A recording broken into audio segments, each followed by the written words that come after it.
Hello students and welcome back to my channel Siraj Shaikh. आज first year BCom and first year BAF का lecture number 2 है जिसमें हम cover करने वाले ब्रांच अकाउंटिंग। तो स्टार्ट करेंगे आज का क्लास।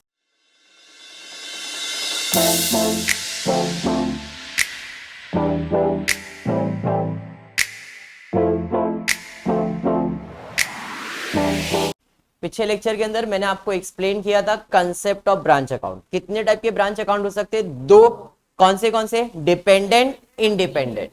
डिपेंडेंट की कितने टाइप है? दो मेथड है, टाइप नहीं, उसमें दो मेथड है। एक है सिर्फ डेटर्स मेथड और दूसरा है स्टॉक एंड डेटर्स मेथड। अब इन दोनों में और दो पॉइंट जो आपको ध्यान में रखना है, क्या जो गुड्स कंसाइन हुआ या जो ब्रांच में सेंड किया है वो कॉस्ट प्राइस पे सेंड किया है कि इनवॉइस प्राइस पे सेंड किया है। इनवॉइस प्राइस पे जब भी शेयर होगा तो स्टॉक अकाउंट मेंटेन होता है, ध्यान में रखना। बाकी कॉस्ट में है तो जैसा कंसाइनमेंट था ये भी वैसा ही होने वाला है। ओके, स्टार्ट करते, देखते क्वेश्चन क्या दिया है। Question number 2, Babu Bhai of Mumbai open branch account. ये पेज नंबर 178 पे है आईना पूरे टेक्स्ट बुक के अंदर। Babu Bhai of Mumbai open branch account at Nasik on 1st of Jan 2013. During the year ended 31st December 2013, following transaction have taken place. First, goods sent to Nasik 60,000. Cash send to Nasik. अभी ये है कौन? तो Babu Bhai of Mumbai open a branch account at Nasik. Clear उसने बोल दिया है, मतलब नासिक में उसका क्या है? ब्रांच अकाउंट है। और ये बंदा किधर का है? मुंबई का है। मतलब बाबू भाई कौन बन गया? हेड ऑफिस बन गया। और जो नासिक है वो क्या बन गया? ब्रांच ऑफिस बन गया। क्लियर है क्या नहीं? अब उसमें सबसे पहला चीज क्या दिया है? Good send to Nasik. किसने गुड सेंड किया रहेगा? बाबू भाई ने। किसको? अपने ब्रांच को। तो इसके पास से गुड्स जा रहा है तो good send to branch account credit होगा, जर्नल एंट्री के हिसाब से वो क्रेडिट। और किधर जा रहा है? कंसाइनमेंट नहीं, ब्रांच में जा रहा है तो ब्रांच अकाउंट क्या हो जाएगा? डेबिट। तो डेबिट में to goods send to branch account. अरे समझाइए, कितने का गुड्स है? 60,000, 60,000। Good send to branch account बनाया नहीं है तो इफेक्ट दिया नहीं। समझाइए, बढ़ेंगे आगे। उसके बाद क्या दिया है? आगे दिया है कैश सेंड टू नासिक। भाई मैंने कैश भी ब्रांच को दिया तो पैसा जा रहा है कहां? ब्रांच में। तो ब्रांच अकाउंट में डेबिट में टू कैश और बैंक अकाउंट। कितना? 5,000। बात समझ में आया क्या? कंसाइनमेंट से रिलेट करो, देखो चीजें आपको समझ में आती रही। हाँ ऐसा ही तो कंसाइनमेंट में भी होता था, खाली तो थोड़ा सा पर्पस दूसरा था, यहाँ का पर्पस दूसरा है। ओके, नेक्स्ट उसके बाद क्या है? Goods return from Nashik. Nashik ने गुड्स रिटर्न किया। जब गुड्स आया था तो ब्रांच अकाउंट में डेबिट था, अब जा रहा है तो ब्रांच अकाउंट क्रेडिट हो जाएगा। तो बाय क्या लिखोगे? Goods send to branch account, क्योंकि जो गुड्स रिटर्न आएगा वो ब्रांच अकाउंट से ही आएगा, तो इसलिए goods send to branch account. कितने का रिटर्न हुआ? 6,000। आई होप ये समझ में आया आपको। जर्नल एंट्री दिखाओ क्या इसका? जर्नल एंट्री दिखाओ। चलिए ठीक है, मैंने गुड्स जब बेचा था यानी कि कंसाइन किया था तो मैंने इसकी जर्नल एंट्री पास की थी, to goods send to branch account. Debit में था ब्रांच अकाउंट, ये जब गुड्स सेंड किया था तभी का एंट्री। अब रिटर्न हुआ तो गुड्स आया था तो ब्रांच अकाउंट डेबिट, अब रिटर्न होगा तो ब्रांच अकाउंट क्रेडिट, तो टू ब्रांच अकाउंट। और ये किसने रिटर्न किया है? उधर से रिटर्न आया तो इधर डेबिट में क्या आ जाएगा? Goods send to branch account debit. अरे समझा? तो गुड सेंड तो बना नहीं, बट ब्रांच अकाउंट बनाया तो ब्रांच अकाउंट के क्रेडिट में क्या लिखने का? जो डेबिट में लिखा रहता है, 11th स्टैंडर्ड अकाउंट। बराबर। चलिए ठीक है, उसके बाद क्या दिया है? Cash receive from Nashik. Nashik के पास से पैसा मिला। पैसा मिला मतलब कैश आ रहा है, कैश अकाउंट डेबिट। किसने दिया? ब्रांच ने, तो ब्रांच का अकाउंट क्रेडिट हो जाएगा बाय कैश और बैंक अकाउंट। कितना? 58,000। समझ में आ रहा है ना? चलो सुहानी, उसके बाद क्या होने वाला जरा देखते। उसके बाद दिया है rent for branch paid by head office. Head office ने उसका खर्चा पे किया तो मेरे पास से पैसा तो जा रहा है। किस चीज में जा रहा है? ब्रांच के एक्सपेंसेस में जा रहा है, तो ब्रांच का एक्सपेंसेस दो डेबिट में, टू रेंट ऑफ ब्रांच। कितना? 3,000। टू कैश लिखा तो भी चलेगा, कोई इशू नहीं, यहाँ पे कैश लिख देता हूं। तो टेंशन नहीं। टू कैश और बैंक अकाउंट अंडरलाइन करके लिख देना, रेंट ऑफ ब्रांच, समझा ये। नेक्स्ट उसके बाद क्या है, आगे दिया है एक्सपेंसेस पेड बाय ब्रांच। अब यहां पे देखो, जो भी खर्चा ब्रांच करेगा ना, वो ब्रांच का खर्चा है, उसका खर्चा है, वो आप इसमें रिकॉर्ड नहीं करोगे। जैसे आपको मैंने कंसाइनमेंट में बताया था कि जो कंसाइनर होता है, अगर उसने कोई भी खर्चा किया है तो वो इनडायरेक्टली मेरे से कमीशन मांगने वाला है, एक्सपेंसेस उसके बट कमीशन मेरे से लेने वाला है, तो जो भी एक्सपेंसेस करेगा वो उसका खर्चा है, ब्रांच के लिए इसमें इंक्लूड नहीं किया जाएगा, समझा। तो एक्सपेंसेस पेड बाय ब्रांच जैसे सैलरी, कन्वेंस, पोस्टेज, कैरेजेस, ये कोई भी एक्सपेंसेस ब्रांच अकाउंट में रिकॉर्ड नहीं किया जाएगा। आगे क्या दिया, discount allowed to customer was 800, customer को 800 रुपया उससे डिस्काउंट दिया, भाई तेरा लुकआउट है, तूने 800 डिस्काउंट दिया, 500 डिस्काउंट दिया, वो तू मैनेज कर, तेरे को गुड्स बेचने दिया है मैंने, बराबर है, तो उसका पर्सनल एक्सपेंसेस हमारे लिए नहीं होगा। Next, sales on credit rupees 68,000, 68,000 का उसने उधार में सेल्स किया है, सेल्स कर दिया, अपने को क्या है, मेरे को उसने पैसा दे दिया ना, मेरे को तो पैसे से मतलब है, क्लियर। नेक्स्ट उसने आगे दिया है कैश सेल्स अमाउंटेड टू 8,000, 8,000 का कैश सेल्स हुआ, तूने क्रेडिट में बेचा, कैश में बेचा, वो तेरा लुकआउट, मेरा लुकआउट है क्या, समझा ये। क्योंकि मुझे तूने पैसा एक बार रेमिटेंस दे दिया है, उसके बाद तू कुछ भी कर, मेरे को कोई मतलब नहीं है, already has remitted me the amount, समझ में आया। मैंने उसको 60,000 का गुड बेचा था, उसने 58,000 मुझे रेमिट कर दिया है, मेरा काम डन है। अब उसके बाद वो उधार में बेचता है, कैश में बेचता है, डिस्काउंट में बेचता है, उसका लुकआउट।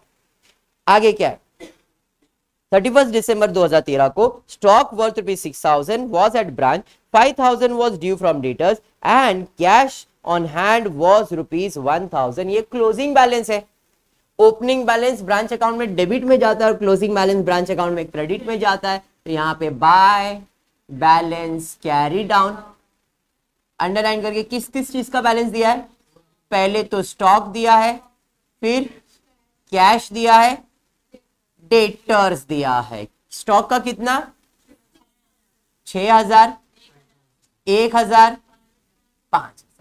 अब इधर ओपनिंग बैलेंस क्यों नहीं है, क्योंकि ये पहली बार बिजनेस चालू है, ऐसा अज्यूमिंग है, फर्स्ट टाइम चालू, there is no opening balance, और कोई इंफॉर्मेशन नहीं। तो भाई अब क्लोजिंग करते, फटाफट क्लोज करेंगे, जो भी आएगा ग्रॉस बोलते हैं, ट्रांसफर कहां करते हैं, जनरल प्रॉफिट एंड लॉस में। कौन सी साइड का ज्यादा, ये ज्यादा लग रहा है मेरे को, 76,000, 76,000 माइनस करेंगे, इसमें 8,000 बैलेंस आएगा, क्या बात है। Transfer to general profit and loss, general profit and loss, done with the सम।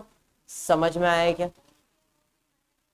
अभी जो आपने अमाउंट नहीं लिखा है उसके लिए फुट नोट डालेंगे, फुट नोट मतलब जब सम खत्म होता है उसके नीचे एक नोट लिखेंगे अपन। क्या नोट लिखने वाले, नोट लिखने वाले कि जो एक्सपेंसेस आपने रिकॉर्ड नहीं किया है, it is branch personal expenses not recorded in branch account, ऐसा एक नोट लिख के छोड़ने का। क्लियर है।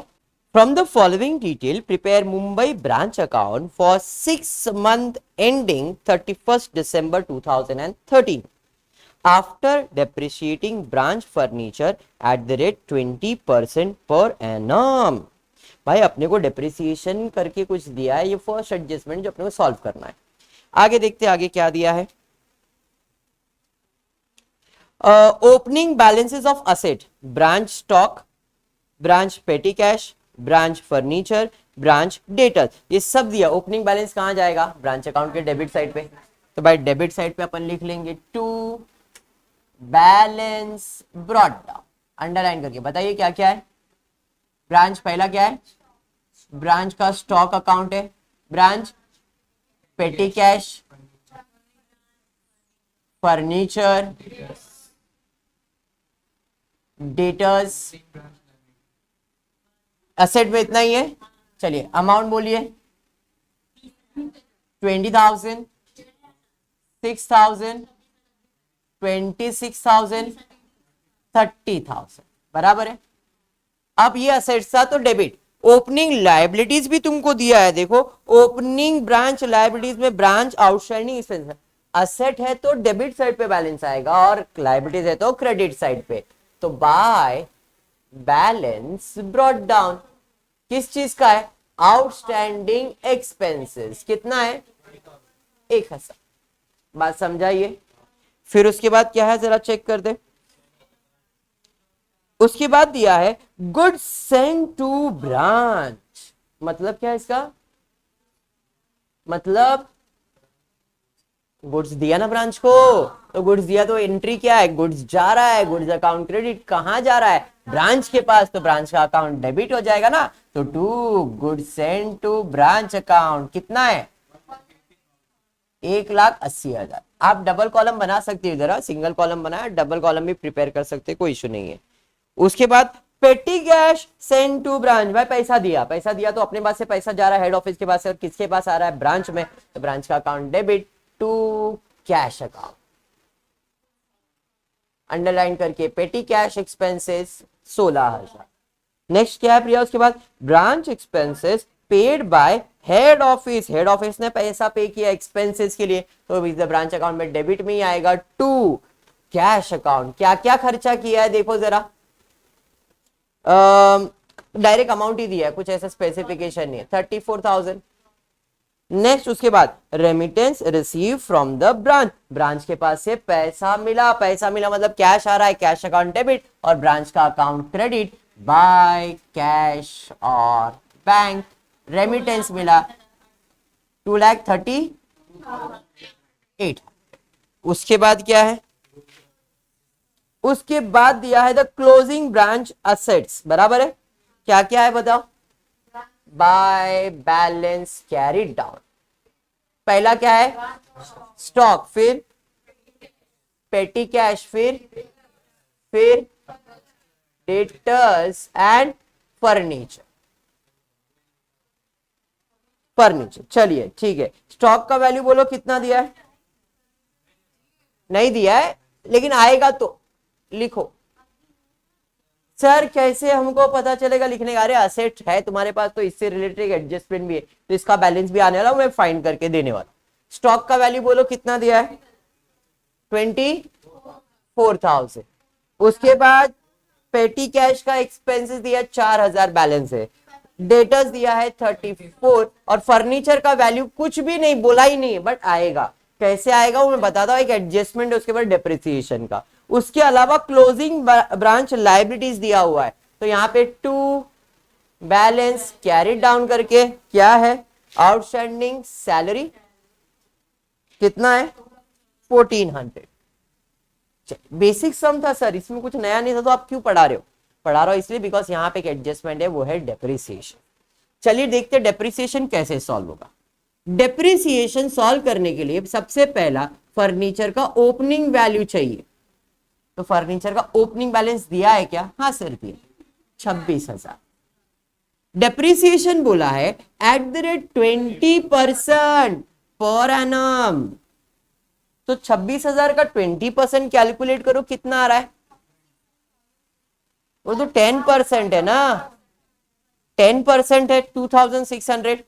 तो और एक तो ये हो जाएगा 5,200। 5,200 ये 12 महीने के लिए 20% है। एग्री? देखो क्वेश्चन के स्टार्ट में बोला है फॉर 6 मंथ्स, तो अगर इस साल भर का है तो आधे साल का कितना? तो 5,200 का आधा बोले तो 2,600 डेप्रिसिएशन। बात समझ में आया? तो अगर फर्नीचर का ओपनिंग वैल्यू 26,000 है तो उसमें डेप्रिसिएशन मुझे इस साल देना है 2,600 रुपए। तो 26,000 में 2,600 माइनस होगा तो WDV आ जाएगा कितना? ये क्या आएगा? क्लोजिंग वैल्यू हो गया, क्योंकि ये ओपनिंग तो क्लोजिंग है, तो फर्नीचर का क्लोजिंग वैल्यू मिल गया। कितना मिल गया? 23,000 ओपनिंग है तो ये क्लोजिंग है। समझा आपको? पक्का समझा? बस यही एक पॉइंट था जो इस सब में आपको कंसीडर करना है। क्लियर? पक्का? अब बसता है क्लोजिंग। फटाफट इसका सम का भी क्लोजिंग कर लेते, देखते कितना टोटल है। ये साइड का टोटल 19,200। चलिए 3,19,200 में माइनस करना to general profit and loss account, कितना 5,800। होपफुली आपने प्रॉपर किया है, समझ में आया क्या? इस सम में क्या पॉइंट, देखो छोटे छोटे सम्स में इसलिए ले रहा हूं ताकि कॉन्फिडेंस बूस्ट हो जाए ना, तो क्या डिफिकल्ट सम पे जा सकते हैं अभी, इसलिए जितना पॉसिबल, अभी मोस्टली आधे से ज्यादा के कॉलेज का एग्जाम स्टार्ट हो रहा है, बराबर है, ध्यान दो ना। तो आपके एग्जाम्स किसी का 15 अप्रैल से चालू हो जाएगा, किसी का 20 अप्रैल से चालू हो जाएगा, किसी का 1 मई में चालू होगा। तो अभी फोकस यही है, एज सुन एज पॉसिबल फटाफट कंप्लीट करो ताकि रिवीजन कर सको आप। ये लास्ट टॉपिक चल रहा है ब्रांच अकाउंट का, अकाउंट डन, अब प्रैक्टिस ही करना है, बचता है सिर्फ और सिर्फ मैथ्स। तो I will try my best, जितना जल्दी पॉसिबल उतना जल्दी मैथ्स भी वाइंड अप करूंगा। क्लियर? होपफुली आपको अगर वीडियो पसंद आए तो प्लीज वीडियो को लाइक कर देना, फ्रेंड्स ग्रुप में शेयर करना और चैनल में सब्सक्राइब करना। Thank you for watching the video.